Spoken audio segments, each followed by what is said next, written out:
We are in the last instances of our meeting. We just have one reception left.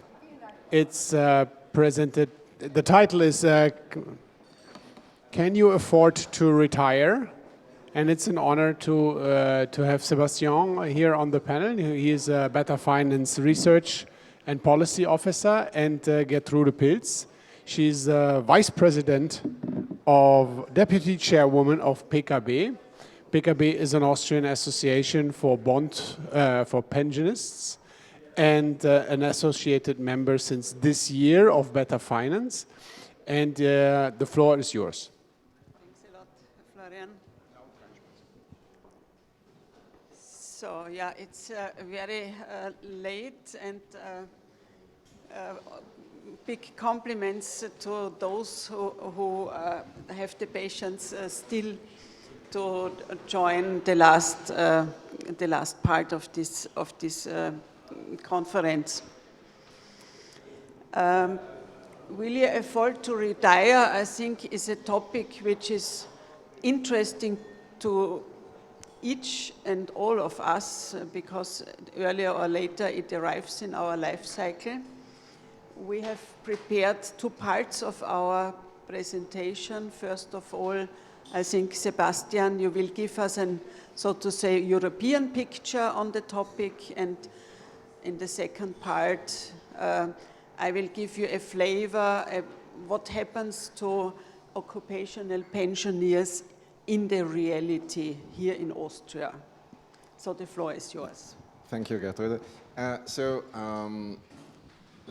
Starting, this report, Will You Afford to Retire, is really a research project that we do as Better Finance. Well, my colleagues did it before I joined the team for a long time, but really to promote the interests of retail investors, not just a research for the sake of research. It's our basis for evidence-based advocacy.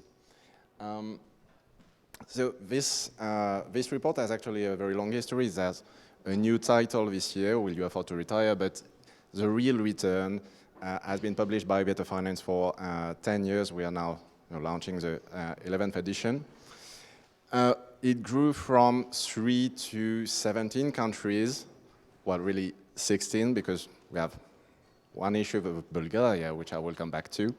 And after 10 years, what we are doing this year is really consolidating the legacy of this research, what has been done by the contributors and the team for the past decade, and trying to open a new chapter to use this research further for advocacy. So the title is new, but the ambition remains the same. Will you afford to retire is really a question that we think should be asked, that everybody should ask themselves, not only people reaching retirement age, but also young people starting working, starting their career, and they should try to think about their savings.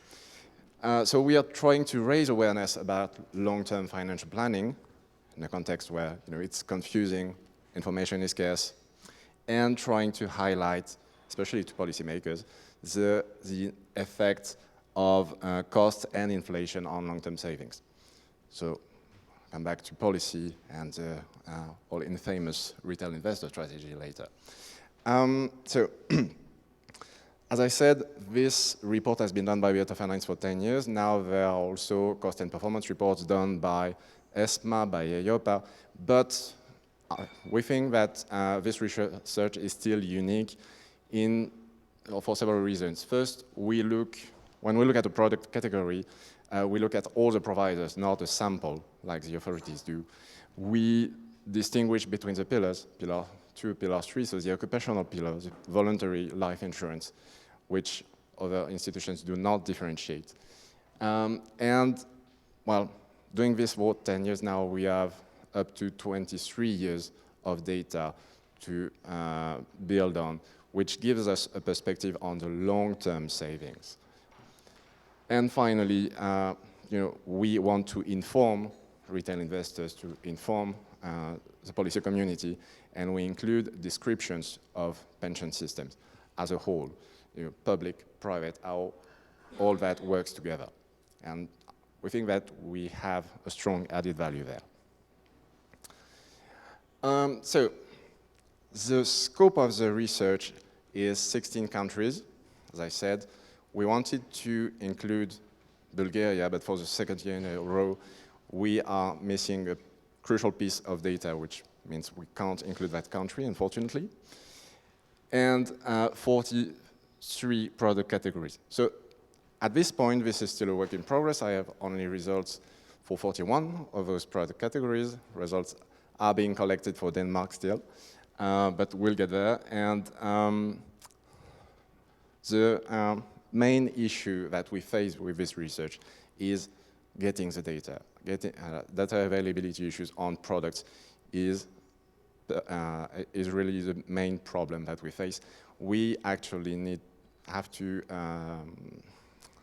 exclude some important product category from our study because there are no available data on those. So now, onto the results for this year.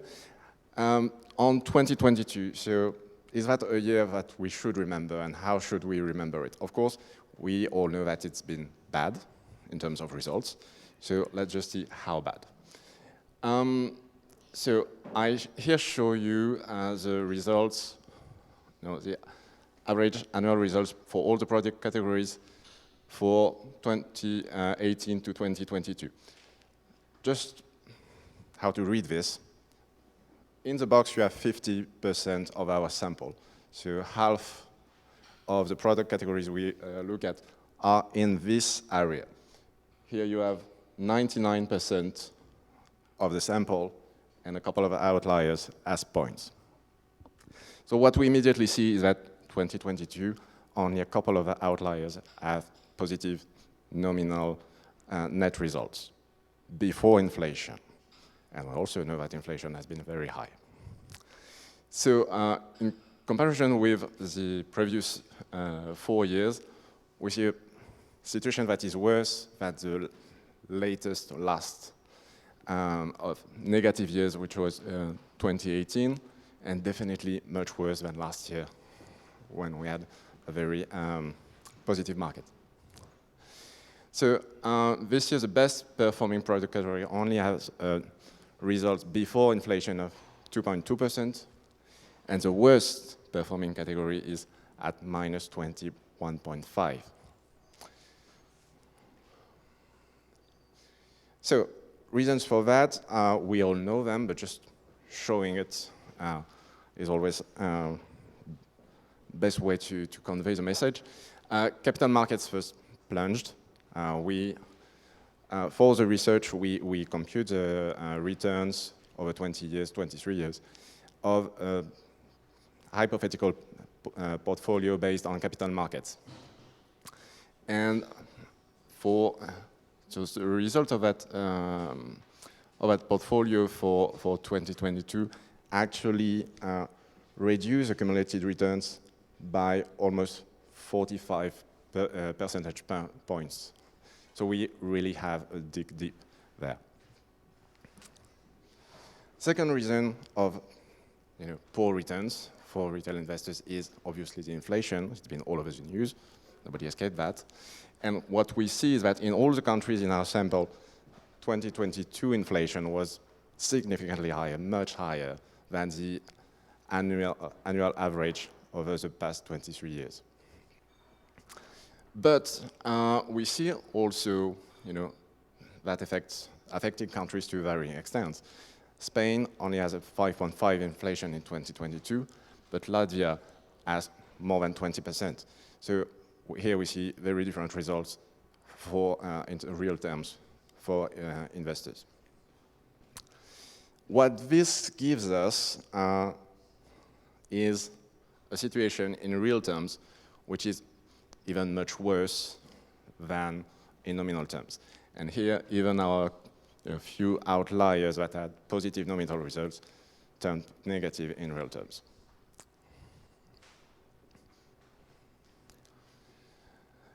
Now, I've talked about inflation, capital markets, but where's the question of costs? As I mentioned in the introduction, data on costs is really scarce. And we're trying to get as much as possible in terms of the cost, but our methodology defines 9 cost items. In most cases, we actually can't get any of those cost items. We rely on disclosed nominal net results, and we can't calculate ourselves those net results out of the gross results. And then for 11 of the 43 product categories, we only have 1 of the cost items. What does this mean is that our calculated returns actually are most likely overestimates of the actual returns that investors get. The situation is likely to be worse than what we print. But okay, so that was 2022, a bad year, but a bad year in a very long series. So now let's turn to a long-term perspective, since those are contracts that we enter into for a long term, for several decades. So let's look at that. So here I show you the average annual returns over varying holding periods, 1 year to up to 23 years. I'll just comment on the 10 years average returns. And here we see, of course, the situation is much better than for 2022, but still, we only have returns that are barely positive. And for 11 out of 35 product categories for which we have data over 10 years, those results are positive, negative. So we still have a lot of products that in the long term yield negative real net returns for investors. And comparing to our capital market benchmark, we see that it's actually 30 out of those 35 products that are not able to beat the simple 50-50 capital market benchmark. So in terms of value for money, an expression that is really used a lot in Brussels these days, we are not there, definitely. Just a quick illustrative analysis of who performs the best in our sample. Well, the best performing over 10 years is Sweden's APS 7 scheme, which incidentally is classified as a public pension system in the Pillar 1. And the second best performing is also Sweden, AP7, not AP7, the other primary pensions. And then we see that occupational pensions tend to perform better than the voluntary ones. It's a bit too early to say whether this difference is statistically significant, and even much too early to try to identify what the reasons for that difference are, but that's an avenue for future research that I'm particularly willing to dig into and discuss later with policymakers. And now I give the floor to Gertrude on Austria. So click on the big button. Yeah, thank you, Sebastien. One remark on his presentation. When we were at the Pendel after lunch today, yeah, and we heard about it, let's say 200 pages on sustainability reporting, yeah, I really got more than jealous, yeah, because this is such a lot of transparency, yeah. When I think about pension funds and pension statistics, there is nothing in the market and from the public side, and I would really mention Better Finance and appreciate these very difficult efforts to make these pension statistics out of the nothing, I would say. This is a really great job, and it's a unique statistical product in Europe. And I would really like to thank you so much for this work. And I'm also live in the past couple of years on the IOPA meetings when Alexandra is presenting the statistics of what kind of shitstorm comes out of the industry. Yeah, they are so they hate this little piece of transparency. Yeah, so we are talking in terms of pensions, especially occupational pensions, about an extremely intransparent industry, and we really have a long way to go to bring real transparency into this topic. Thank you, so Gertrude. Thanks a lot. This is an ingenious product. Thank you, Gertrude, and I take this opportunity to thank all our contributors who dig into the scarce available data across the countries, because they do an incredible job. So I would like to quickly add a few words about the practical situation about occupational pensions in Austria. Where do I come from? Yeah, my name is Gertrude Pils, and I'm vice chair of a federation for the protection of occupational pension fund participants. So we are also a kind of a consumer protection organization on a very voluntary basis. We are non-profit oriented, we are politically and economically independent. We have 15 member organizations as a federation, and we have approximately 6,000 individual members who contribute to our financing. We are associated to Better Finance since May of this year, and we are represented in the stakeholder group of the European Occupational Pensions Insurance and Occupational Pensions Authority. Yeah? In fact, PEKABE, this organization, represents the interests of more than 1 million pension fund participants in Austria. This is roughly 25% of the working population. And in the meantime, we have nearly 140,000 pensioners, beneficiaries in this system.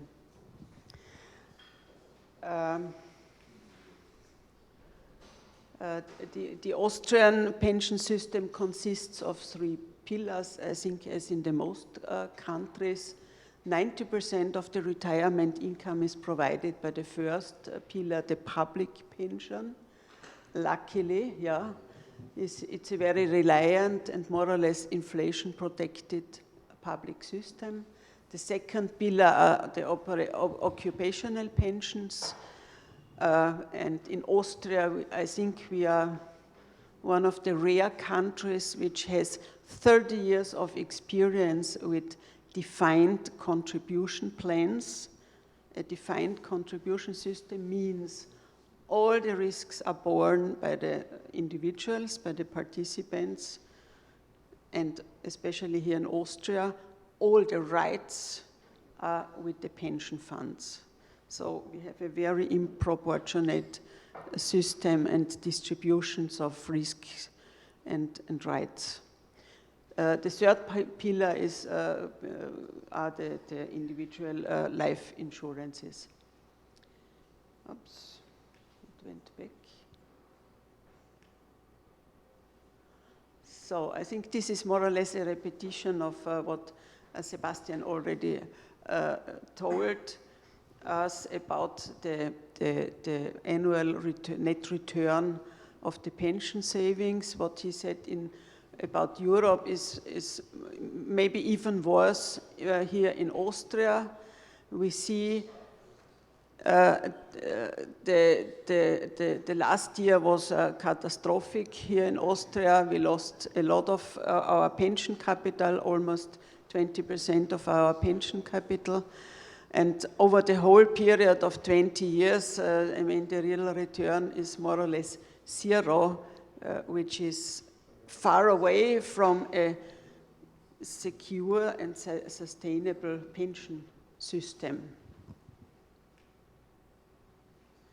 Here, a really practical example of a pensioner of an occupation who receives an occupational pension, and this is a very typical. Yeah, we have numerous of the same cases, countless of the same cases.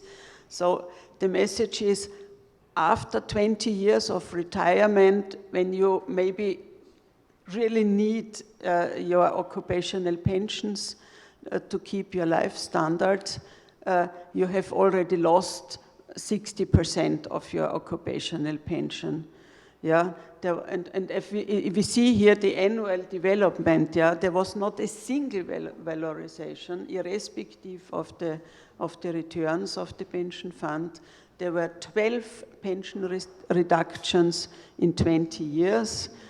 Yeah, and as said, after 20 years, 60% of your pension are gone. Here also a very practical example. Here's the letter that was received by the pensioners this year. Yeah. In a nutshell, it says, we have the Occupational Pension Fund wrote, we have to inform you that your occupational pension is to be cut by 16.09% this year. So in average, the occupational pension funds lost 10% of our pension capital, and on the other hand, here in Austria, we have a 10% inflation, so you can add up how much occupational pension fund participants lost in terms of purchase power only in 1 year. The situation is really dramatic. So when you ask me, can you afford to retire, as the title, I may say, yeah, we are lucky, insofar lucky in Austria that we have a so far really reliable and sustainable basis by public pensions, which are also more or less linked to inflation. This is the good message. On the other hand, the occupational pension funds proved not being able to provide inflation-protected pensions, and by far not even stable pensions. Yeah, we saw the losses in last years went up to 17%, plus 10% inflation, so we lost approximately 1/4 of our occupational pension in terms of purchase power. This outcome is not really surprising because of the defined contribution system. All risks are with the participants, all rights are with the pension funds. We do not even have information where the pension funds invest. Yeah, they hide everything under anonymous umbrella funds, so we don't know what is there inside. Yeah, we as PEKABE, as a consumer protection organization, we pursue, we make the public, of course, aware of the situation. We try to be the advocate of all these damaged people, and we work for a change of the legal framework in order to improve the situation and the rights of the pension fund participants. So that's the reality, and now I give back to you, Sebastien, to finalize. Thank you.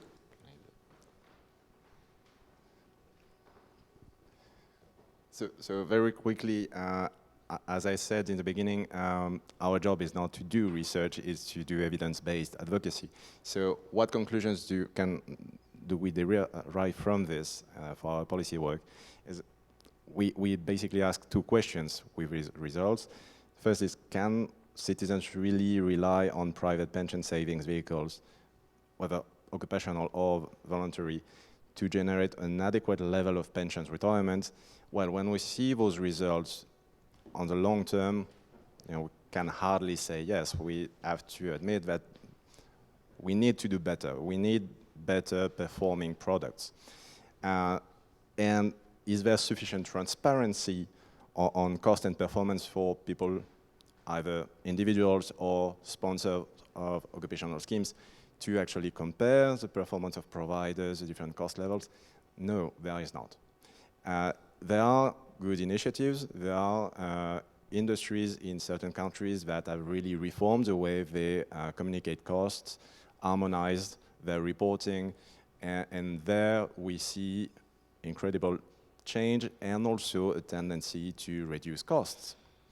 So transparency is good for everybody, apparently. But the general picture is still one of a lot of opacity and scarcity of data, and when there is data, it's hardly comparable. So connecting that to current policy debates in Brussels, we have discussed today the retail investment strategy. Of course, a big part of that is pricing process, quantifying the costs, and communicating it to prospective and existing investors. And that's when we see those results, we can only say this is absolutely necessary. We need to have a better set of rules to have providers account for costs they charge and communicate it clearly. After the retail investment strategy, we will have a review of the directive on occupational pensions, the IOP directive, which is looming there. And we will have the same discussions on transparency on costs regarding occupational pension schemes. The same questions will be asked, and the same reactions will, probably be happening again in the EIOPA's meetings when Alexandra will present this year's report, but we will continue. So, thank you for your attention, and I think now we come to the end, and I give back the floor.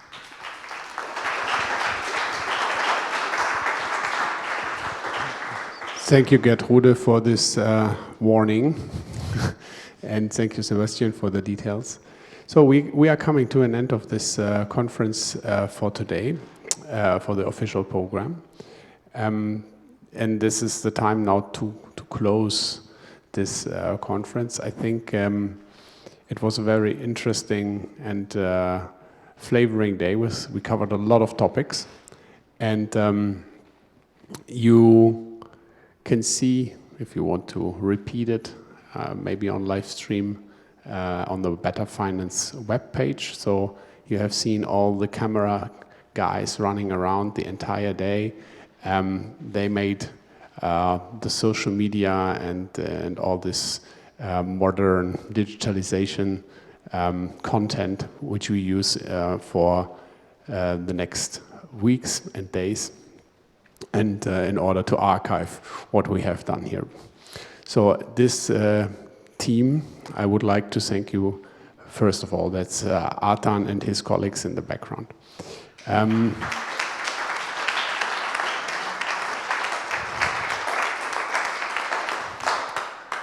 Second, I would like to thank the Better Finance team, which is Arnaud and Mathis, for your great support.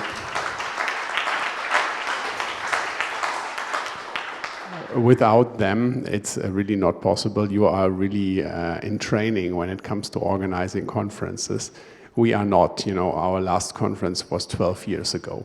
So we are definitely not in shape to organize this. And last but not least, I would like to thank you for being here, being part of this. And I'm not alone. We are more than one person in IVA, and especially in this conference, there's one person who has done so much effort to do everything here, and that's my colleague Anna.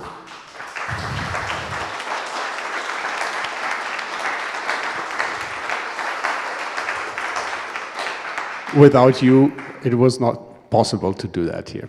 Thank you very much. So, what's the next step? We have now a break, and for all of us who are taking part at the dinner, we will meet at the premises around 7 o'clock. So we gather there around 7 together, and I think a couple of minutes later, pünktlich, we will start there. So thank you very much for being here. Thank you for being part of the family today, and I hope you enjoyed this conference here in Vienna. Thank you.